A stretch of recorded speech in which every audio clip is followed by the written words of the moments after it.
Capítulo 5. La victoria definitiva fue pasar página. 6 meses.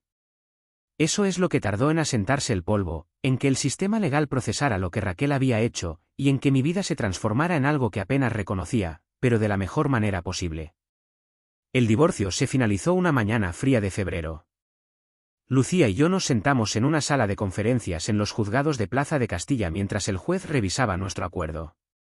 Raquel ni siquiera estaba allí, había dejado de pelear después de 3 meses de dejarse una pasta en abogados y darse cuenta de que tenía cero ventaja.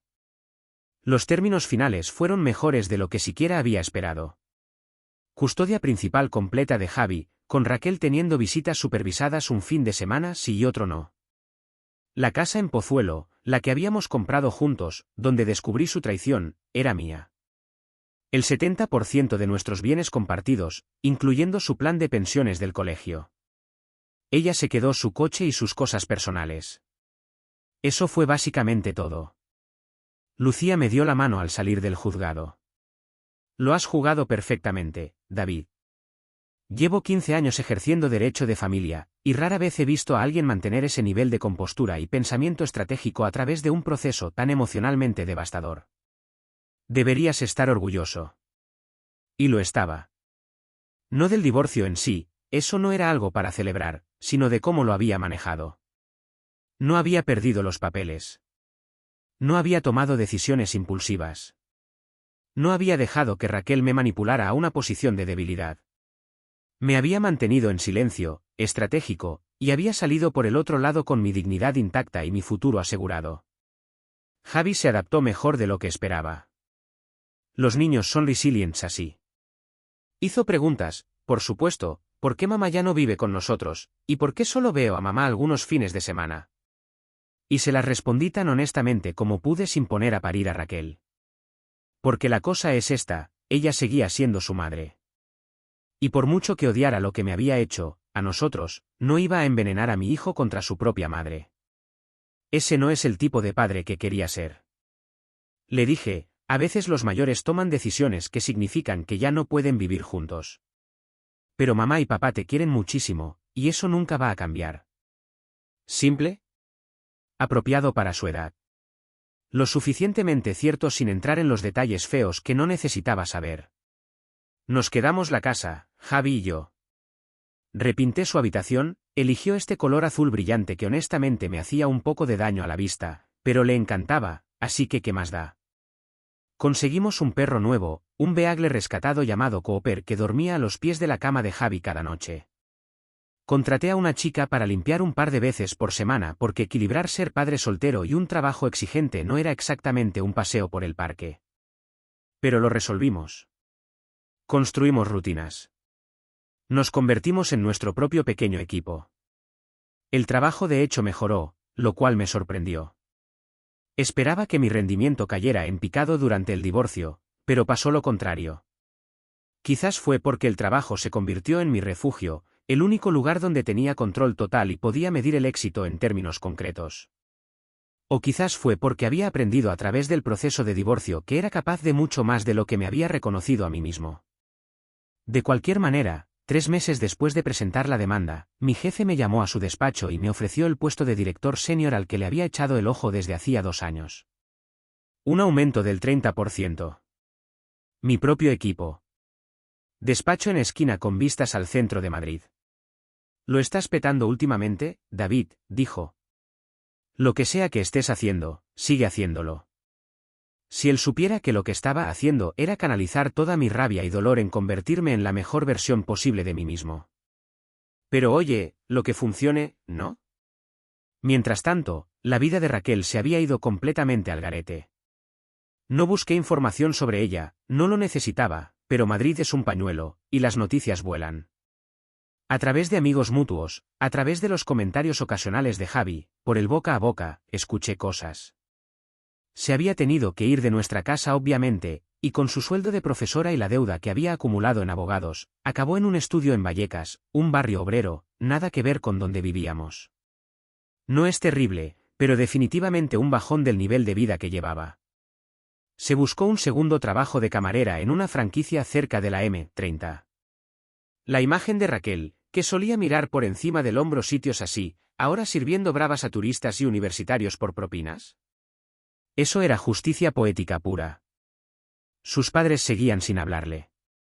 Su hermana Ana había contactado un par de veces, pero su relación estaba tensa como poco. La mayoría de nuestro viejo grupo de amigos le había hecho el vacío completamente. ¿Y Marcos? Ah, Marcos. Esa relación implosionó unas 6 semanas después de que todo estallara. Verás, Marcos siempre había sido un tío egoísta, yo simplemente no había querido verlo antes. Pero una vez que su divorcio se puso caro, una vez que la abogada de Sofía empezó a ir a por sus bienes a saco, una vez que la aventura ya no era emocionante y prohibida sino solo una realidad complicada y sucia. Le hizo el ghosting a Raquel. Simplemente dejó de devolverle las llamadas. Bloqueó su número. Pasó a lo siguiente. Escuché por Tony que Raquel se había presentado en el piso nuevo de Marcos una noche, borracha y llorando, suplicándole que hablara con ella. Su nueva novia, sí, ya había pasado página, llamó a la policía. A Raquel la escoltaron fuera de la propiedad. Tocar fondo es diferente para cada uno, pero para Raquel, aparentemente se veía así. No me sentí mal por ella. Ni un poco. Ella había tomado sus decisiones. Se la jugó con nuestro matrimonio, lo apostó todo a una fantasía con Marcos, y lo perdió todo. Eso ya no era mi problema. El momento en que me di cuenta de que realmente había pasado página ocurrió un sábado cualquiera de marzo. Estaba en una terraza cerca del lago de la casa de campo, un sitio con vistas al agua donde había empezado a ir las mañanas de fin de semana cuando Javi estaba con Raquel.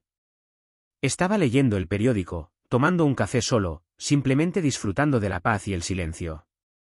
Y ahí fue cuando la vi entrar. Raquel tenía mala cara. No en plan destrozada, pero cansada. Desgastada. Llevaba mallas y una sudadera enorme, el pelo en una coleta despeinada, sin maquillar. No me vio enseguida, estaba demasiado concentrada en pedir su café, probablemente calculando en su cabeza si podía permitirse el latte de 5 pavos o tenía que quedarse con el café con leche normal. Podría haberme ido. Debería, probablemente. Pero no lo hice. Simplemente me quedé allí sentado, mirándola desde el otro lado de la terraza, sintiendo absolutamente nada. Ni rabia. Ni dolor. Ni afecto residual o nostalgia. Nada. Era solo una extraña que solía ser importante para mí. Ya está. Y entonces me vio. Nuestros ojos se encontraron a través de las mesas, y vi su cara pasar por todo ese rango de emociones, sorpresa, ansiedad, algo que podría haber sido esperanza. Empezó a caminar hacia mi mesa, y podía verla ensayando lo que iba a decir, probablemente alguna versión de la disculpa que me había mandado por mensaje 1000 veces. Pero antes de que llegara, alguien más se acercó a mi mesa. Una mujer con la que llevaba saliendo cosa de un mes. Se llamaba Laura. Trabajaba en marketing en otra empresa, se había mudado a Madrid desde Bilbao hacía un año, le encantaba el senderismo y la música en directo y tenía 0 dramas en su vida. Nos habíamos conocido en un evento de networking, congeniamos tomando unas cañas, y habíamos estado yendo despacio. Nada serio todavía, pero era fácil y cómodo y genuino de una forma que mi relación con Raquel nunca había sido. Perdona, la cola era una locura, dijo Laura, dejando su café y sentándose en la silla frente a mí. Estaba sonriendo, completamente ajena a Raquel congelada a 3 mesas de distancia. ¿Has pedido? Le devolví la sonrisa, una sonrisa real, no la sonrisa de actuación que le había dado a Raquel durante todas esas semanas. Sí, estoy bien. ¿Qué tal el té? Increíble. ¿Quieres probarlo? Estábamos simplemente hablando, riéndonos de alguna tontería, completamente inmersos en nuestra propia conversación. Y por el rabillo del ojo, vi a Raquel. Simplemente allí de pie. Viéndome ser feliz con otra persona.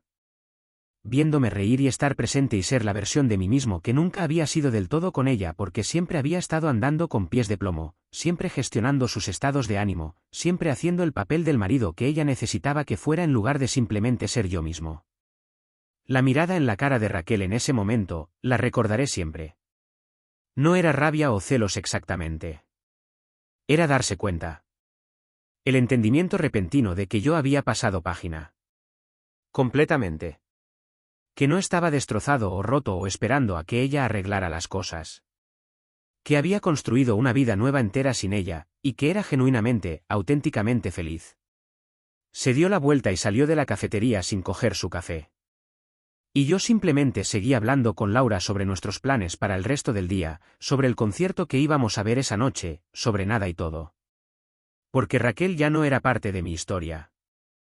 Era solo un capítulo que había cerrado y dejado atrás.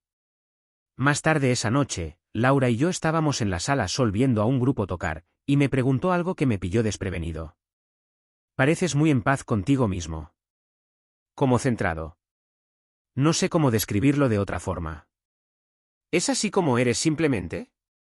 Pensé en eso un segundo. Hace 6 meses, yo había sido el tío que descubrió a su mujer poniéndole los cuernos, a quien le habían destrozado su mundo entero. Pero había tomado una decisión en ese momento, una decisión de manejarlo con estrategia en lugar de emoción, con silencio en lugar de confrontación, con inercia hacia adelante en lugar de regodearme. Pasé por algo bastante duro recientemente, le dije. Y aprendí que puedes dejar que las cosas malas te definan, o puedes usarlas para volverte alguien más fuerte. Elegí la segunda opción. Me apretó la mano. Bueno, quienquiera que fueras antes, esta versión es bastante genial. Y ahí fue cuando me di cuenta, la victoria definitiva no era el acuerdo de divorcio o el régimen de visitas o ver la vida de Raquel desmoronarse. La victoria definitiva era esto. Estar sentado en un concierto con alguien que me hacía reír, sintiéndome genuinamente emocionado por mi futuro, estando presente en mi propia vida en lugar de actuando en el drama de otra persona. La victoria definitiva era pasar página tan completamente que la traición se convirtió solo en una cosa que me pasó una vez, no en el evento que definía mi existencia. Mirad, esto es lo que aprendí a través de todo esto. La confrontación se siente satisfactoria en el momento, puedes gritar, liberar toda esa rabia acumulada, hacer que la otra persona se sienta tan mal como tú. Pero es temporal. No cambia nada realmente ni te ayuda a sanar. Si acaso, te mantiene atado a la persona que te hizo daño porque sigues emocionalmente invertido en hacerles entender, hacerles doler, hacerles pagar. El silencio, sin embargo. ¿El silencio estratégico combinado con acción decisiva? Eso es permanente. Corta la conexión. Les quita su poder para manipular o explicar o volver a colarse en tu vida. Les obliga a sentarse con las consecuencias de sus decisiones mientras tú sigues con las tuyas. Y cuando combinas ese silencio con construir realmente una vida mejor, nuevas relaciones, nuevos logros, nueva felicidad, ahí es cuando realmente ganas. Raquel tiró todo por la borda por una fantasía con Marcos. Un matrimonio. Una familia. Estabilidad financiera. Su reputación. El respeto de todos los que importaban. ¿Y qué consiguió a cambio? Unos pocos meses de emoción de aventura antes de que Marcos se pirara, dejándola sola y luchando y enfrentando la realidad de sus decisiones cada maldito día. Mientras tanto, yo me quedé con mi hijo, mi casa, mi ascenso profesional y mi paz mental.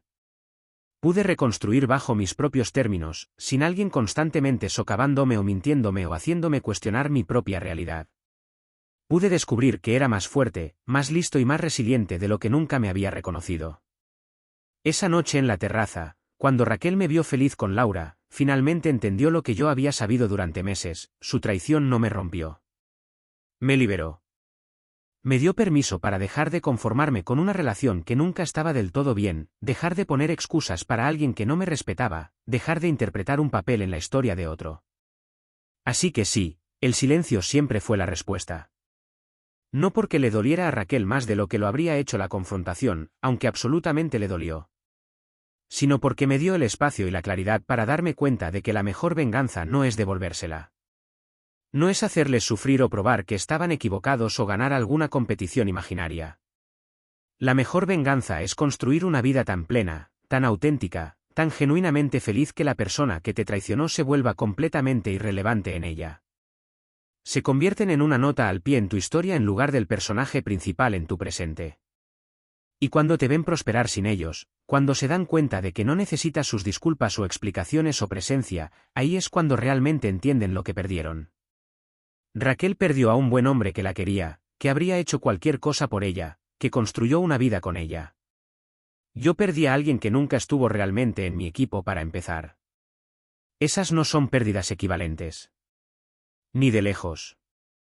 Y 6 meses después del peor día de mi vida, de pie en esa cafetería viendo a mi exmujer darse cuenta de que había sido reemplazada por alguien que realmente me merecía. Eso no fue venganza.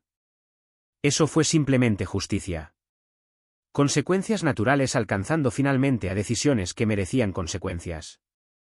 Así que si estás pasando por algo similar ahora mismo, si alguien te ha traicionado, te ha puesto los cuernos, ha destruido tu confianza, quiero que recuerdes esto, tu silencio no es debilidad. Es estrategia. Tu negativa a entrar al trapo no es evasión. Es autopreservación. Y tu decisión de seguir adelante sin ellos no es rendirse. Es elegirte a ti mismo por primera vez en probablemente demasiado tiempo. Mantente en silencio. Mantente estratégico. Documenta todo. Construye tu caso. Protege tus bienes. Y luego, cuando el momento sea el correcto, haz tu movimiento rápido e irreversible. No les des la oportunidad de manipularte para volver a tu sitio. No les des la satisfacción de tu colapso emocional. Y definitivamente no les des la oportunidad de controlar la narrativa. Recupera ese poder. Úsalo para construir algo mejor. Y luego pasa página tan completamente, tan auténticamente, tan a fondo que cuando finalmente vean lo que perdieron, todo lo que puedan hacer sea verte prosperar desde una distancia que nunca podrán cruzar de nuevo. Eso no es venganza. Eso eres tú finalmente poniéndote a ti primero. Y te mereces eso. Siempre te lo has merecido. Fin del audiolibro. Así que esto es lo que aprendí de la peor traición de mi vida. Tu silencio no es debilidad, es estrategia. Cuando alguien engaña, espera el drama. Están preparados para tu ira, tus lágrimas, tu necesidad desesperada de respuestas. Ya han escrito el guión donde pueden explicar, minimizar, de alguna manera hacerte compartir la culpa de sus decisiones. Pero cuando les niegas ese guión, cuando respondes a su traición con un silencio frío y calculado seguido de una acción rápida e irreversible, recuperas todo el poder. Mi exmujer no solo perdió un matrimonio, perdió su reputación, su seguridad financiera, el respeto de su familia y la narrativa que quería controlar. Y yo no me perdí a mí mismo en el proceso. Mantuve mi dignidad. Mantuve a mi hijo. Mantuve mi futuro. Ahora es tu turno. Si te enfrentas a una traición ahora mismo, pregúntate esto, ¿vas a darles la confrontación para la que están preparados, o vas a usar tu silencio como el arma que siempre debió ser? Documenta todo. Asegura todo. No digas nada. Y cuando finalmente actúes, haz que cuente. Hazlo permanente. Haz que les persiga. Porque la mejor venganza no es devolvérsela, es pasar página tan completamente que se vuelvan irrelevantes para tu felicidad. ¿Ese es tu reto? Ahora ve, sé silencioso, sé estratégico y sé libre.